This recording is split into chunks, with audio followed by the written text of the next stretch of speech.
नमस्कार, मैं मनोज विश्नोई और रेड प्लस न्यूज़ में आपका एक बार फिर से स्वागत है। मतदान के दिवस में लगातार कवरेज कर रहा हूं। अभी मैं गुड़ामालानी से ही यहाँ पर पहुंचा हूं और ये इलाका है वो भाग संख्या 9 यानी कि भाग संख्या 139 और बूथ क्रमांक है वो है 9 और इस गांव का नाम है बूथ जैतमाल। मैं यहाँ पहुँचा हूँ तो मुझे यहाँ के कुछ लोगों के साथ में जब मैंने चर्चा की तो मुझे ये समझ में आया कि थोड़ी सी गड़बड़ी है। जैसे कि रविंद्र सिंह भाटी देर दनादन ट्वीट कर रहे हैं कि अभी राघवा के भीतर है वो थोड़ी सी गड़बड़ी हुई है, ये लोकतंत्र के लिए ठीक नहीं है। एक तरफा मामला किया जा रहा है। कहीं जगह पर ऐसा रविंद्र ने सुबह ट्वीट किया था, उन्होंने कहा कि ईवीएम के ऊपर जहाँ बैलेट नंबर 9 है वहाँ रविंद्र सिंह भाटी का नाम है, सेब का निशान है, उनका फोटो है, उसको किसी वाइट पट्टी से ढका जा रहा है। पुलिस प्रशासन का कहना है कि हम विधिक कार्रवाई कर रहे हैं और जो फर्जी न्यूज़ फैला रहे हैं उन पर कार्रवाई करेंगे। उधर उमेदवार राम बेनीवाल ने एक ट्वीट करके ये बताया कि जिस प्रकार से लोकतंत्र के भीतर आज तो इस जो मतदान के दिन जिस जगह पर वोट होंगे उसके आउटसाइड की ओर जिस प्रकार के रविंद्र सिंह भाटी के बैनर है वहाँ पर उन्होंने आपत्ति जताई है। बीजेपी की तरफ से कोई आपत्ति नहीं है, लेकिन बीजेपी इस मुकाबले में अपने आप को कहाँ खड़ा कर रही है वो तो अलग चीज़ है। लेकिन मैं बूथ जैतमाल के भीतर पहुँचा हूँ, यहाँ लोग हैं वो थोड़े से असहज है। पोलिंग पार्टियों से है वो उनके थोड़ा सा सामंजस्य नहीं बैठ पा रहा है। लोगों का ये कहना है कि यहाँ पर मतदान की प्रक्रिया को अवरुद्ध करने की कोशिश की जा रही है। तरीका इस प्रकार से भी अपनाया जा रहा है कि जो बुजुर्गों के साथ में किसी यानी कि जो असहाय जो लोग हैं उनके साथ में किसी सहाय लोगों को भी नहीं जाने दिया जा रहा है। पुलिस वाले हमको बूथ के बाहर मिले थे, हम उनकी बताएंगे वीडियो, लेकिन उनसे पहले हमारे साथ में कुछ लोग हैं। आपने वोट दिया यहाँ पर? वोट देने का बाकी है अभी, हम बाकी है, प्रसार में बाकी है। क्या माहौल क्या है ये बताओ? माहौल यहाँ पे एक तरफा चल रहा है, बाकी वहाँ पे अंदर जा रहे तो जाने नहीं दे रहे। कोई बुजुर्ग होते उनके साथ में जा रहे तो उन लोग जाने नहीं दे रहे। कौन रोक रहे हैं? जातिवाद हो रहे, पुलिस वाले गेट पे है, वो अंदर उनका एजेंट रखा हुआ है। देखिए सर, मैं मतलब 10 बजे वहाँ वोटिंग में लाइन में लगा था। आप शांत रहे। वोटिंग देने गया मैं, तो मैं वहाँ से मतलब देख रहा था जो बुढ़े लोग जा रहे थे वो पहले जो वो सिक्योरिटी लगे हुए वो फौज साहब मना करे, रणजीत सिंह नाम करके है वो, पहले तो उनको मना कर रहे कि 2 बजे के बाद में आना, पहले आना नहीं, स्पष्ट मना कर दिया। और 2-3 मतलब 85 साल एज में थे बुजुर्ग, वो लेके आए, उनको वापस रिपीट कर दिया कि नहीं देता। और ऊपर से आरोप लगा रहे जो साथ में जो बुजुर्गों को पकड़ के ला रहे हैं, ऊपर से आरोप लगा रहे कि आप पैसे ले रहे हो, जो प्रूफ ही नहीं। कोई अंदर बैठे और इनको बोला ये लेके गए थे, ठीक है, बोला कि तुम पैसे ले रहे हो। मैं कोई पैसा नहीं है सर, इसको दिख रहा नहीं, शुगर का पेशेंट है, तो इसलिए लेकर मेरे को 2 बार बाहर काटा, इधर लाके बैठा है। मैं सब इनको मतलब 2-3 बार बाहर निकाला, मैं देख रहा था खुद आंखों से। सब ये दादा ये और एक लड़का था जो अजयपाल सिंह नाम करके, उनकी मतलब पूरे के पूरे प्रूफ था, वो लेके गया तो तीसरी नंबर से लाइन से बाहर निकाल के उनको धक्का देके बाहर निकल के तुम बाहर जा। और ये 2 बुजुर्गों को लेके आए, इनके ऊपर पीठ पे मतलब 2-3 थप्पड़ मारे। किसने? पुलिस वालों ने? नहीं, एक फौज साहब है जो रणजीत सिंह नाम करके, वो खुला बोल रहा है कि मेरा नाम मतलब ये है, वो कर लो और मेरी ये जाति है, जाट जाति है, कुछ भी कर लो, ऐसे आरोप लगा के बोल रहे हैं। एक मिनट, सबसे पूछा जाएगा। फिर मतलब जयपाल सिंह जी पहुंचे वहाँ, उन्होंने मतलब बताया कि वहाँ कैसे वहाँ यहाँ मतलब बता दो कि नहीं, आईडी सही है, फिर भी मतदान से रोका जा रहा है। नहीं, उसका कारण क्या है ये बताओ? पता नहीं कारण तो क्या है क्या नहीं है। हाँ, इधर आओ आप, इधर आओ। मैं उनसे बात करने गया, कैमरा के सामने हो। हाँ, हुआ क्या ये बताओ? मैं पहले दादाजी का उनको साथ लेके गया, उनकी एज 95 है। मैं साथ लेके गया तब पहले उन्होंने मना किया कि रूल यहाँ के रूल, मैंने कहा रूल कहाँ बताओ, क्या 4 बजे के बाद आएंगे, ऐसा रूल कहाँ बताओ आप? तो उन्होंने कहा कि रूल यहाँ मेरे चलेंगे। मैंने कहा ये रूल कहाँ से हुआ? तो फिर एसडीएम साहब को बात की, फिर सीआई साहब से हमने बात की, तो सीआई साहब ने बोला कि जो बुजुर्ग व्यक्ति आप उनको वोट देने दो। तो फिर उन्होंने उस टाइम यस बोला, जस्ट वो गए वहाँ, फिर उन्होंने कहा अब यहाँ रूल मेरे चलेंगे। मैंने क्यों चलेंगे आपके? तो क्या आपके जो करना वो कर लेना, मेरे रूल चलेंगे। ये बात किसने? पोलिंग पार्टी से? तो बाहर एक सर बैठे हैं आर्मी के, रणजीत सिंह ऐसा कुछ नाम है। फिर उन्होंने ये बोला कि आप ज्यादा मत उछलो, और अगर फिर आप ज्यादा करोगे तो मैं आपको रूल बताऊंगा बाद में। तो मैंने कहा आप भी बता दो मुझे। और फिर जब मैं अंदर गया, फिर उन्होंने बोला कि आपके सर्टिफिकेट लेके आओ, विकलांग कहाँ है? वो व्यक्ति सामने खड़ा है।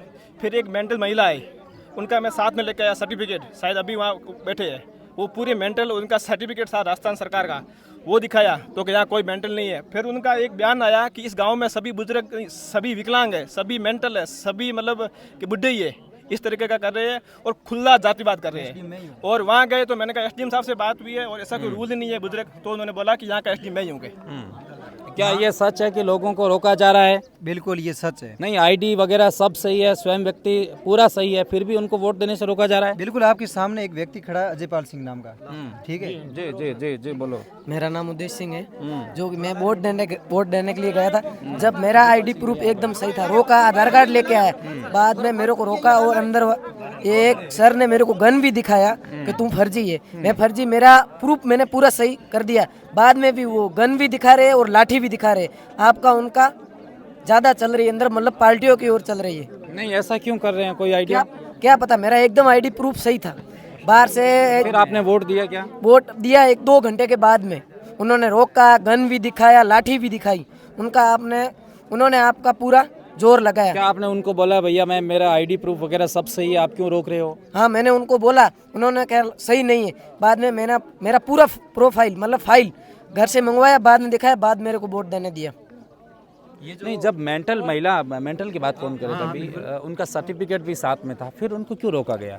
तो वो उनको पता है कि ये जो यहाँ पर जो चुनाव हो रहे हैं ये सब रविंद्र सिंह के पक्ष में हो रहे हैं, तो ये उनको पच नहीं रहा है, उनको अच्छा नहीं लग रहा है। और वे जो यहाँ पर केंद्र में जिसकी पार्टी है उनके वे जिनको बोलते हैं कि उनके पक्ष में है, इसलिए वो बोल रहे हैं कि हम कैसे भी करके इनके मतदान को परसेंटेज कम किया जाए, इसलिए वो ऐसा कर रहे हैं। वोट दिया आपने? 1 मिनट। जी सर, मैंने वोटिंग कर ली। जब मैं सुबह वोट देने के लिए गया, मतलब सूचना जो कमीशन आयोग है इसका मतलब जो इनकी एक गाइडलाइन है कि 7 बजे वोटिंग शुरू होनी चाहिए, क्योंकि यहाँ पे ये लोग समझ रहे आदिवासी है, सब एजुकेटेड लोग है, हमारे गांव से कोई ऐसा भाई अनपढ़ नहीं है। अंदर जो पीआरओ है उसने मुझे पूछा, मैं बुढ़िया माँ के साथ गया और मैंने उनको वोट दिलाया, वो अंधे थे, तो उन्होंने कहा कि आप तो 2 बार वोट देने के लिए आए। जो पीआरओ है वो कह रहा है कि आप 2 बार, तो मैंने कहा आप नीचे बैठो, आपके पास कौन सा मतलब भाई नोटिफिकेशन है, आप ऐसे दबाव बना रहे हो। तब उन्होंने क्या किया, ये देख लो, स्याही से 2 निशान किए और एक तरफ ये निशान उनको बताओ, ये देख लो। मैं मतलब खुला कहना चाहता हूँ कि यहाँ पर कांग्रेस के एजेंट है ये पूरे स्टाफ, और अंदर जो पीआरओ है और बीएसएफ का जवान है, इसका काम है हमारी रक्षा करना, और ये लोगों के ऊपर सीना तान के और AK-40 राइफल बता रहा है, इसको शर्म आनी चाहिए। आज हम कलेक्टर साहब का, एसपी साहब का, प्रधानमंत्री जी का ये है कि आप और वोटिंग करो, इसको तुरंत सस्पेंड करना चाहिए। क्या मैं ये बात मान लूं कि ये बूथ है वो एक तरफ हाईजैक कर लिया गया? बिल्कुल 100% इस बूथ को कांग्रेस के दलालों ने हाईजैक कर लिया है। और यहाँ से 1 सेकंड के लिए थोड़ा आप पीछे रहो और वे लोग हाथ खड़े करो कि क्या ये बूथ हाईजैक किया गया है? कांग्रेस के दलालों ने हाईजैक कर दिया। मैं पुलिस प्रशासन टीम के सदस्यों से निवेदन करना चाहूँगा और निर्वाचन आयोग से भी निवेदन करना चाहूँगा। मैं अभी बूथ जैतमाल में हूँ और यहाँ पर बहुत सारे लोगों की भीड़ है, उस भीड़ का एक छोटा सा हिस्सा है वो मेरे साथ में है। प्लीज़ लोकतंत्र की अहम भूमिका निभाते हुए शांतिपूर्ण मतदान करने के लिए इन लोगों को प्रेरित करें। मेरा आप सबसे निवेदन है कि लोकतंत्र है उनको जिंदा रखने के लिए निष्पक्ष वोटिंग होनी चाहिए, लेकिन इस तरीके से वोटिंग है वो ठीक नहीं है। जी कुछ कहना चाहिए? मैं साहब 1 मिनट, मैं कह रहा हूँ यहाँ से पूनियों का तड़ा जो बूथ है वहाँ पर हमारा एजेंट धराधर उसको रोक दिया गया कि हम एजेंट नहीं बैठने नहीं देंगे। ऐसी कौन सी कांग्रेस पार्टी, किस सरकार का दबाव है?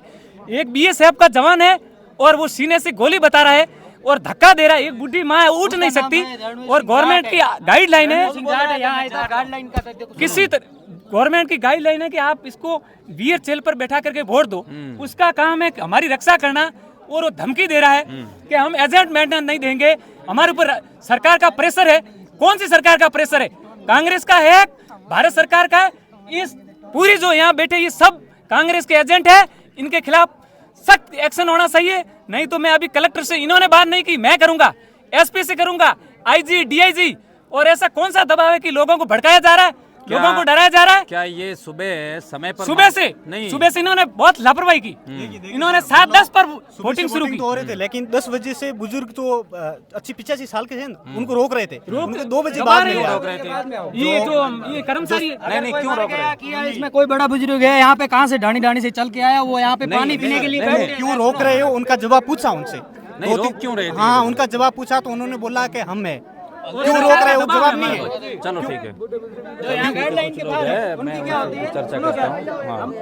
हाँ मैं बोलता हूँ यहाँ गाइडलाइन जो दी हुई है इनकी, जो यहाँ वाइट रेखा की उससे सब बाहर बैठे हैं, उसके बावजूद भी इन लोगों ने यहाँ आया, वो जो बीएसएस का जवान है वहाँ आके बोला कि यहाँ से दूर हट जाओ। तो हमने बोला कि हम आपका कोई भी उल्लंघन नहीं कर रहे, बाहर बैठे तो बोले कि ज्यादा बोलेगा चौधराहट करेगा तो फिर जेल में डाल देंगे, आपका कुछ नहीं चलेगा।